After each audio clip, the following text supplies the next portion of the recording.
up on the podium today, you're twice contradicting the director of your own CDC on the science who testified before Congress today. No, he's contradicting himself. People, I think he misunderstood the question. Well, he was testifying on... You know what I think? I think he misunderstood. I told you, I don't have to go through this. I think he misunderstood the questions, but I'm telling you, here's the bottom line. Distribution is going to be very rapid. He may not know that. The American people trust you on the pandemic when you're contradicting the head of the CDC and your because of the great job we've done.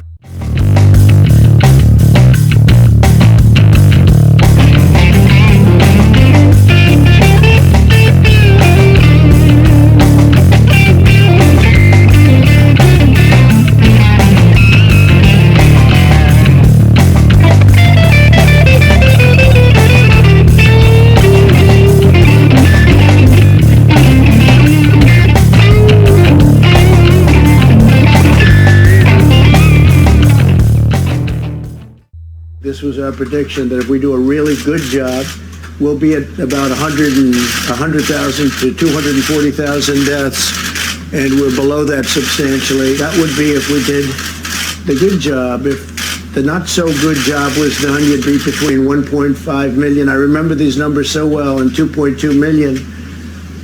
That's quite a difference. So we're down in this territory, and that's despite the fact that the blue states had tremendous death rates. If you take the blue states out, we're at a level that I don't think anybody in the world would be at. The blizzard, the sort of flood of lies from the president over the last few days has just been extraordinary, even by Donald Trump standards. It really has been. I mean, to actually try to maintain that the word down actually means up, but downplaying actually meant up playing. It's just extraordinary. You could not make this up. Well, I guess Orwell did make it up, but beyond that, it's just incomprehensible. Now the Democrats are politicizing the coronavirus. You know that, right? Coronavirus. And this is their new hoax. The hoax is on them. We're in great shape compared to other places. We are in really good shape. Yeah, no, I don't take responsibility at all. It's all over the world. It's incredible what's happened in such a short period of time. To have a democratically elected president who literally lies all the time, whose every word cannot be trusted. You know, I don't think it's necessarily the case that he can do this forever with no impact on even his own base. This is just, it's getting worse. It's really getting worse. I think we have it very well under control. We have very little problem in this country at this moment. Well, we pretty much shut it down. Coming in from China. We're going to see what happens, but we did shut it down, yes. You know, a lot of people think that goes away in April with the heat, as the heat comes in. We're in great shape, though. And you know, in April, supposedly it dies with the hotter weather. Looks like by April, you know, in theory, when it gets a little warmer, it miraculously goes away. I hope that's true. And I think the numbers are going to get progressively better as we go along. We have it very much under control in this country. Because of all we've done, the risk to the American people remains very low. It's going to disappear. One day it's like a miracle. It will disappear. You know, it could get worse before it gets better. It could maybe go away. We'll see what happens. Nobody really knows. He knew COVID-19 was airborne and a deadly threat. It's also more deadly than your strenuous flus. 3 weeks later, President Trump told the American people a totally different story. It's a little like the regular flu that we have flu shots for. You could live your whole life and not hear a president without a sense of stewardship over the country. Instead, itemized deaths in states run by Democrats. That was the extraordinary part about today. Our friend Susan Glasser quickly tweeted this out in response. Top 10 U.S. states for coronavirus deaths include the following won by Trump in 2016. Texas, Florida, Pennsylvania, Michigan, Georgia. Michael, a lot of his base lives in that list.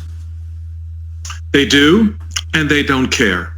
Today, and even after we have a vaccine, CDC encourages all Americans to embrace the powerful tools that we have right now, to wear a mask, particularly when they're in public. Maintain social distancing, routine vigilant hand washing, be smart about crowds, and stay home when you're sick.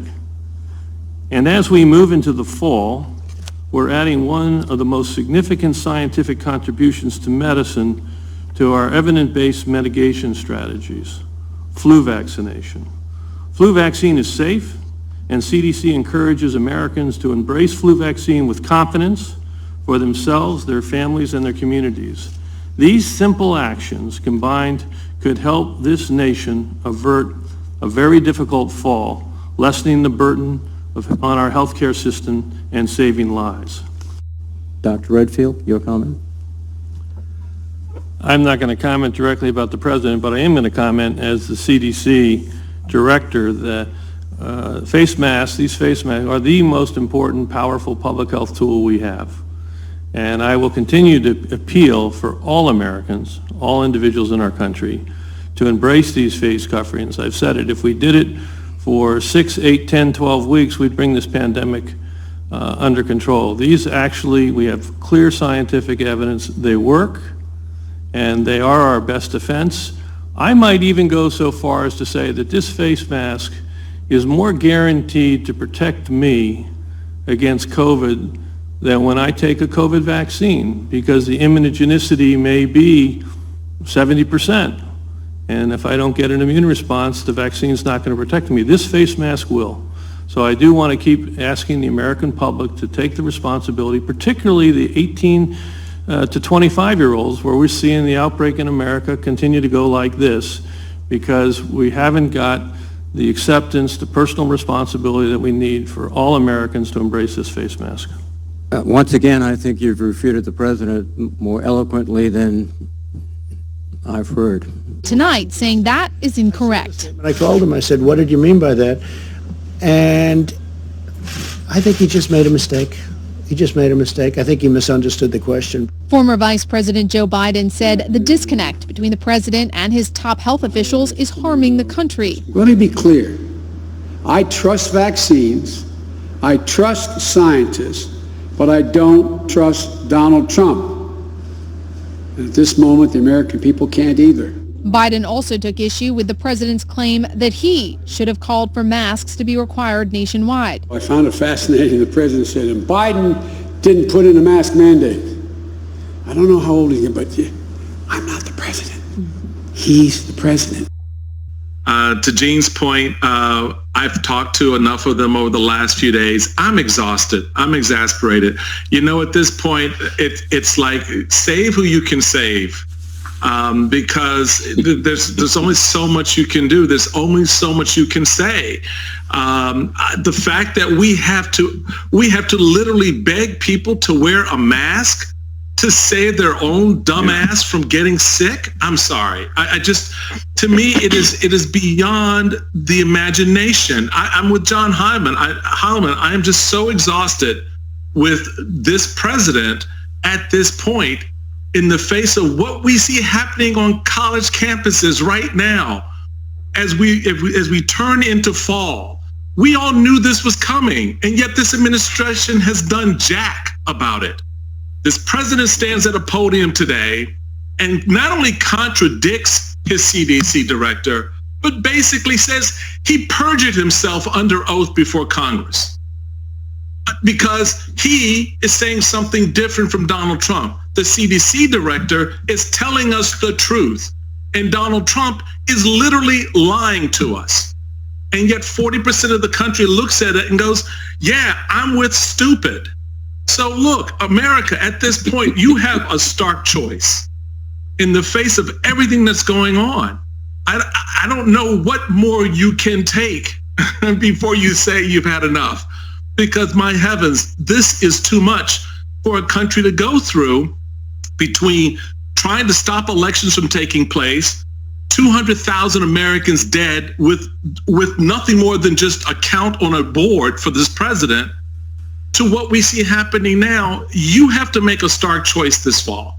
I don't know what else to say. I don't know how many more of these conversations we can have, Brian. I just don't know, because I'm a little bit tired of it. I'm just ready. Can we vote like right now? Can we just get this done so we can heal the country and move on? Because this issue is crazy. And Nora, we have more moments ago on this back and forth between the president and the head of the CDC. Dr. Redfield just released a statement, and he is not backing down. He says that he 100% believes in the importance of that vaccine, but he said the best defense we currently have against this virus are mitigation efforts, like masks, washing your hands, social distancing, and avoiding crowds. Now tonight, President Trump also confirmed that another member of the White House staff has tested positive for coronavirus. The president said he learned about this last night, but says he did not have any exposure to this individual who has not yet been identified. Nora? Oh, Paulus. This thing is a killer if it gets you. If you're the wrong person, you don't have a chance. Yes, exactly. Now, This is a monster. apart. This is a scourge. And It is the plague.